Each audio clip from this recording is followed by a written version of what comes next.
So, what is the difference between the poor, the middle class, and rich people when it comes to money and, more importantly, the ability to retire and have financial freedom? Well, a poor person uses their money to look nice and feel good and appear to others that they are making it in life, even though they may be struggling. And then middle folks view it very similarly, but they buy even more nice stuff and have the ability to take on debt in order to buy that nice car, nicer clothes, pay that higher rent or mortgage than they should be paying to look and feel good, to kind of keep up with the Joneses and to show that they are, quote unquote, making it in life. But wealthy folks view money completely different.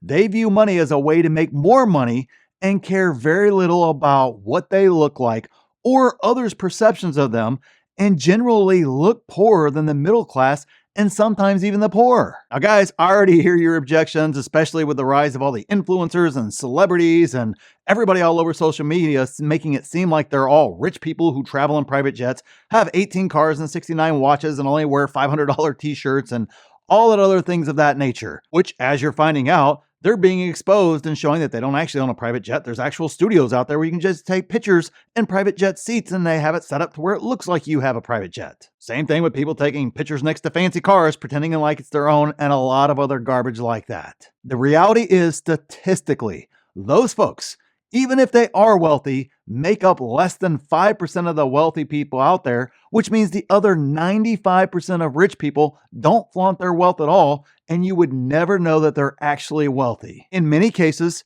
they could actually be living next door to you, but yet you look wealthier than they do, despite the exact opposite actually being true. And this is not by accident, guys. It is very deliberate, and I will give you the 4 massive benefits to looking poor that wealthy people enjoy, but more importantly, you can also join the wealthy and be able to retire comfortably as well if you do these. So you may have heard this proverb before. One person pretends to be rich, yet has nothing. Another one pretends to be poor, yet has great wealth and won't be bothered. That is powerful when you really analyze it, and some version of this saying has been repeated across the world for thousands of years. Thousands of years, guys.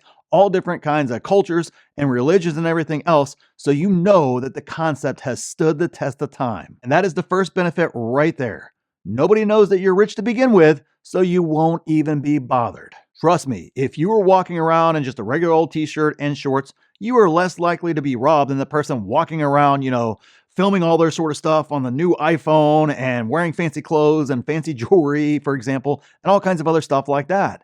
I mean, if you were a bad guy, who are you going to rob? I know if I was a bad guy, I wouldn't rob me, as it's a waste of time. I mean, I carry nothing of real value, and I actually don't even own a watch at all. I mean, you guys seen it. Have you ever seen a piece of jewelry on me ever on this channel or my other stock channel? It has never happened. I don't own fancy clothes.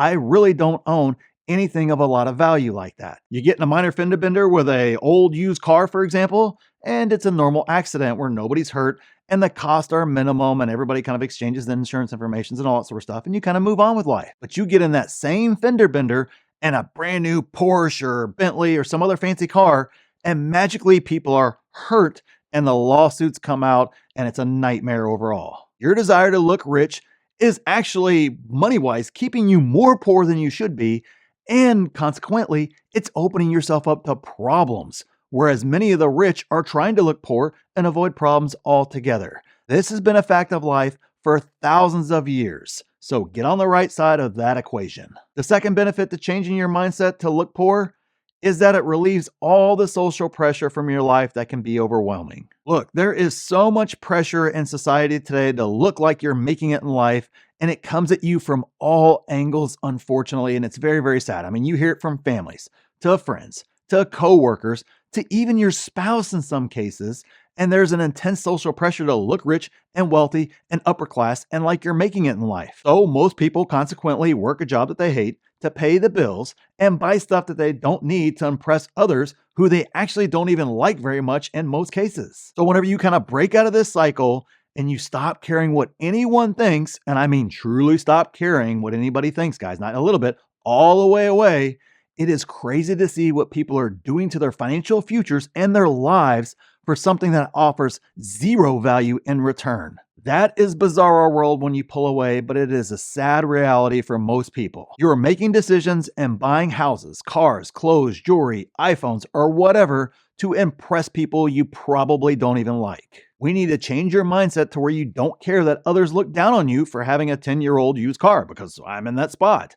Or you're rocking that old iPhone instead of the latest iPhone. Or you live in a small house, or you house hack because you're busy putting your money to work, making more money for you to achieve actual wealth instead of looking wealthy instead. When you do this, the social pressure is completely gone because you don't care anymore, which dovetails perfectly into the third reason to look poor instead of rich, and that is it allows you to focus on building actual wealth. When you decide you aren't going to try to look rich anymore, you are no longer focused on what is the latest gadget, or the coolest new car, or the latest fashion trend, or occupying your time shopping or scrolling social media, seeing everyone flexing all their stuff, or posting and showing off all your new stuff. Or, to put it more bluntly, you are no longer trying to find ways to look rich and stay broke, because that's the reality, that's the truth. You will instead focus on the next investment opportunity, or the next business venture, or increasing your skill set to increase your income at your current job or a future job, or some other way of increasing your net worth.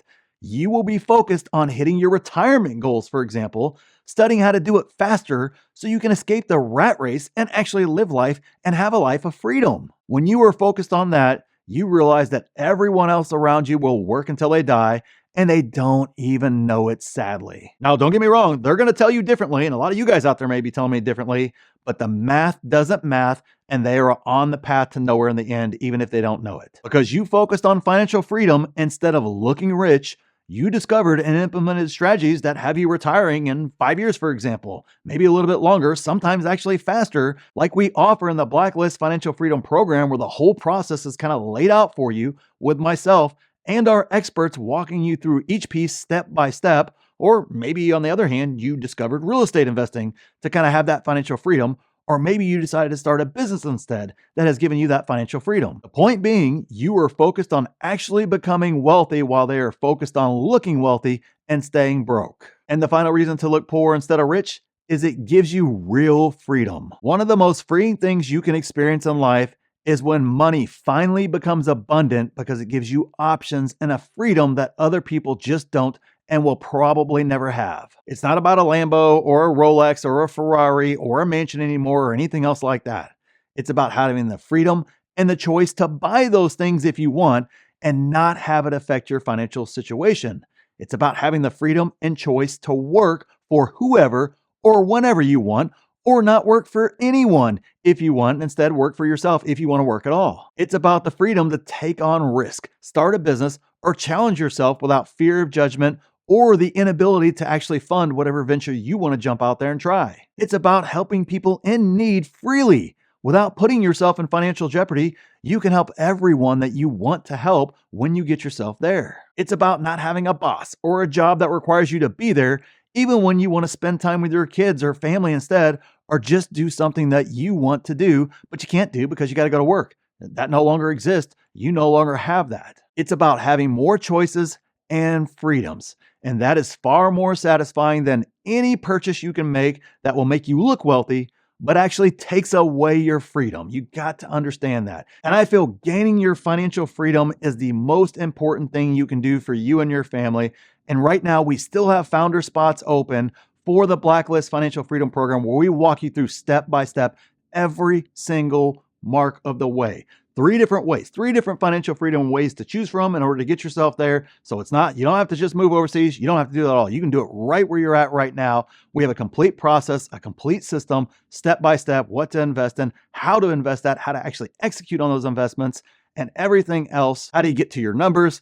Everything is involved in there. Plus, we got coaching and everything else involved, and there's a lot more coming to that group. So make sure you check out the pinned comment and get your founder spot before they all fill up. So thanks for watching, and we'll see you in the next video.